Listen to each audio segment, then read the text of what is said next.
गासैनिसिमबो खुलुमनाय बावहरग्रोबाय आरो थांनाय समाव जिखिनि दुखुनांथाव जाथाय जालांबाय बिनि थाखाय आङो गंनैबो न'खरनिसिम आंनि दुखु मोननायखौ फोरमायबाय। लोगोसे बे जाथायनि दायनिगिरिखौ आयेननि गेजेरजों बिजिरनानै जाहाथे गोख्रों साजा होयो बेनि थाखायबो आं सरकारनि खाथियाव खावलायहरगोन। दा जायखिजाया बर'फ्रा गोलाव सम हाथियार लानानै आन्दलन खालामबोबाय। जाय आन्दलनाव जोंनि गोबां बर' जोहोलाव जोहोलावजोफ्रा अबथिराव मुंख्लं जानांबाय। गोबाङा फिसाय गोमाजाबाय, गोबाङा गथ' गोमाजाबाय, गोबाङानो मावरिया जानांबाय।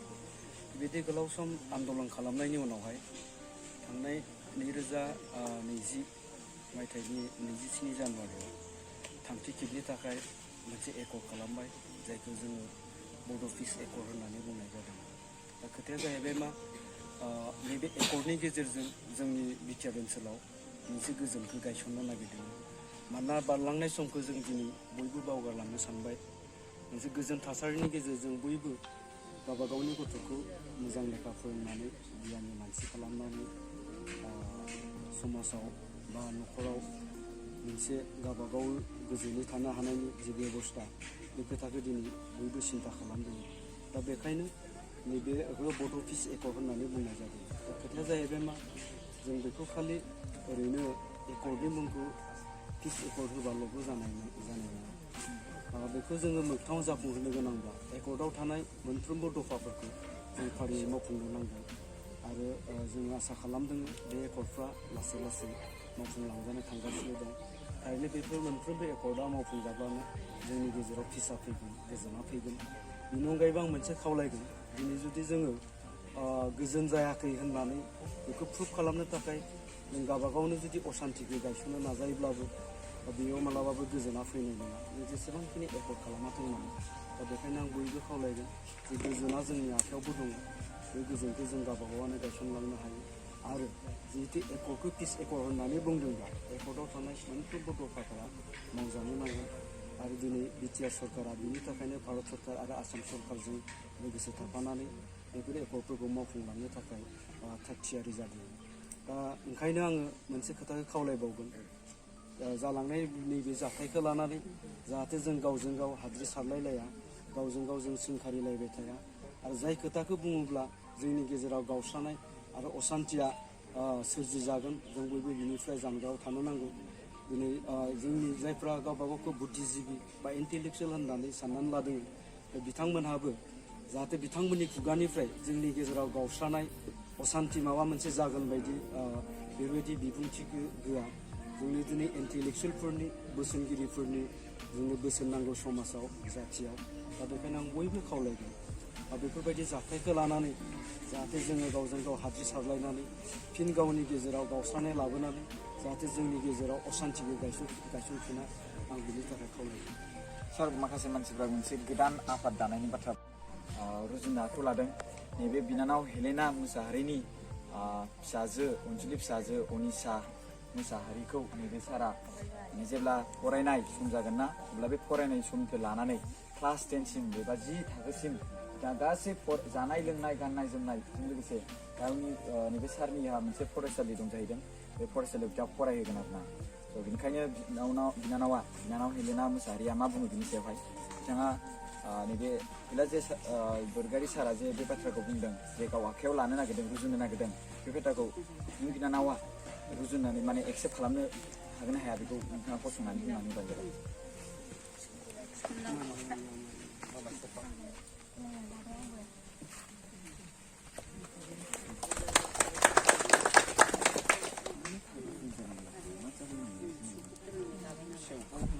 खुलुमबाय। बड'लेण्ड टाइम्स निउसनि गेजेरजों दिनैहाय जोङो थांनाय 18 थारिखआव नंखाय एनकाउन्टारनि गेजेरजों जिउ गोमानांनाय न'खरनि जानानै जोङो दिनैहाय जोंनि न'खरनिफ्राय जानानै फोरमायहरनो लुबैदों।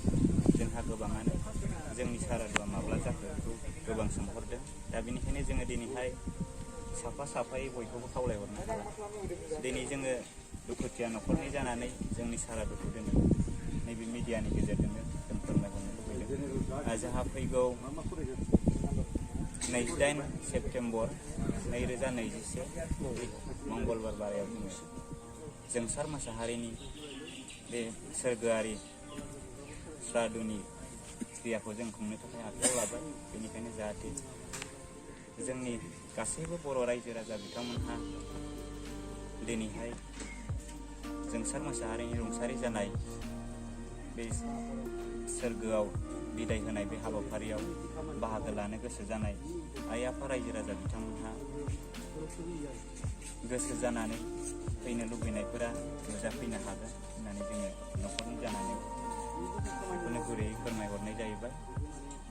जाहाथे बिथांनि सोरगोआरि जिउआ जोंनि साफ्रोमबो बर' रायजो राजानि बोर सारस्रिनायजों सोरगोआव आलो गोजोनै जायगा मोनहैथों होननानै जोङो बे मिजिं आरो आसाखौ थिनानै दिनैनि बे बड'लेण्ड टाइम्स निउसनि गेजेरजों बेखौ गुरैयै फोरमायहरनायजों लोगोसे खावलायहरनाय जाबाय। आंबो बिथांनि खावलायनायाव बे गामिनि रायजोनि नेहाथारि जानानै बिथांमोननि न'खरनि हांख्रायनायाव आंबो गामिनि जानानै मदद होफानाय जायो।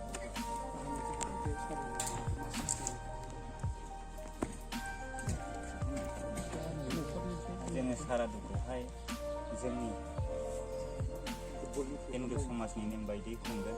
दा बेनिखायनो जोङो जोंनि रायजोनि नेम निथिजों जों खुंलांगोन। जाहाथे जोंनि रायजोनि नेम निथियाबो जोबनानै थाङा, बेबायदिनो जोङो जोंनि रायजोनि नेम निथिजों खुंलांगोन। दा जाहाथे जोंनि बे सारादुआव बाहागो लाफैनो नागिरनाय रायजो राजाफोरा नुजाफैनानै जाहाथे बिथांनि बे जानाय जोङो निरामिस जानाय खालामगोन। जोङो जा एसे जोंनि केपासिटिजों हायो बेखौ जोङो होनो नाजागोन।